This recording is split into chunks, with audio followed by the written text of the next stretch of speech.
Assalamualaikum warahmatullahi wabarakatuh. Perkenalkan, nama saya Iga Rahmawati Nur Insani, NIT 22091777 dari Prodi D4 Manajemen Transportasi Udara kelas Alpha. Di sini saya mengambil materi 5 dengan judul Pemeliharaan Fasilitas dan Penanganan Bahan. Yang pertama, pengertian pemeliharaan fasilitas. Kegiatan untuk memelihara atau menjaga fasilitas atau peralatan pabrik dan mengadakan perbaikan atau penyesuaian penggantian yang diperlukan supaya terdapat suatu keadaan operasi produksi yang memuaskan sesuai dengan apa yang direncanakan. Yang kedua, pemeliharaan fasilitas berdasarkan kebijakan dibagi menjadi dua. Yang pertama ada preventive maintenance.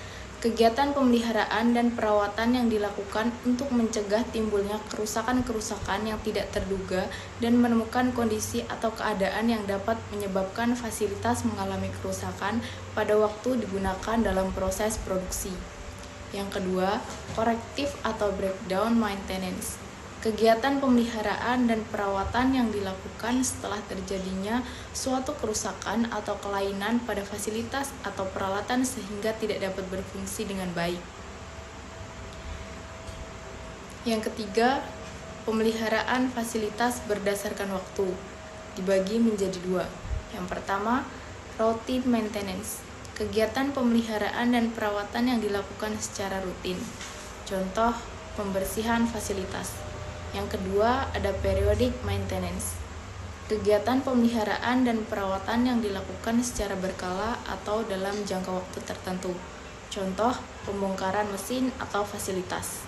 Yang keempat, fasilitas fisik yang perlu ditata seperti bangunan atau gedung, pencahayaan, penyesuaian iklim, ventilasi, fasilitas pekerjaan. Selanjutnya adalah penanganan bahan. Yang pertama ada pengertian penanganan bahan. Kegiatan mengangkut dan meletakkan bahan-bahan atau barang-barang dalam proses di dalam pabrik, dimulai dari bahan-bahan masuk atau diterima sampai pada barang jadi atau produk akan dikeluarkan dari pabrik.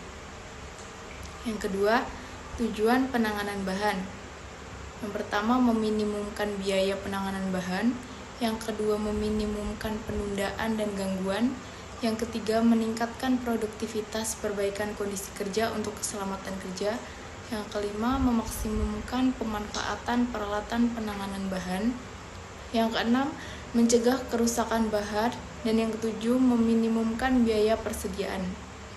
Yang ketiga, prinsip-prinsip penanganan bahan. 1. Terencana. 2. Sistem yang terintegrasi. 3. Pemanfaatan ruang yang maksimal.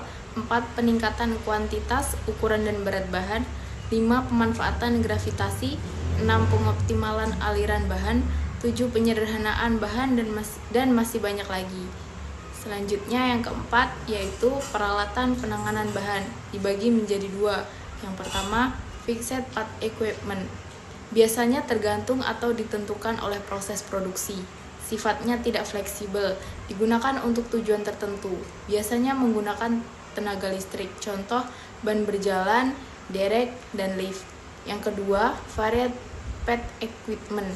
Biasanya tidak tergantung dari proses produksi. Biasanya digunakan untuk berbagai tujuan dan biasanya menggunakan tenaga manusia atau mesin. Contohnya berbagai truk, fork truck, atau forklift, atau kereta dorong.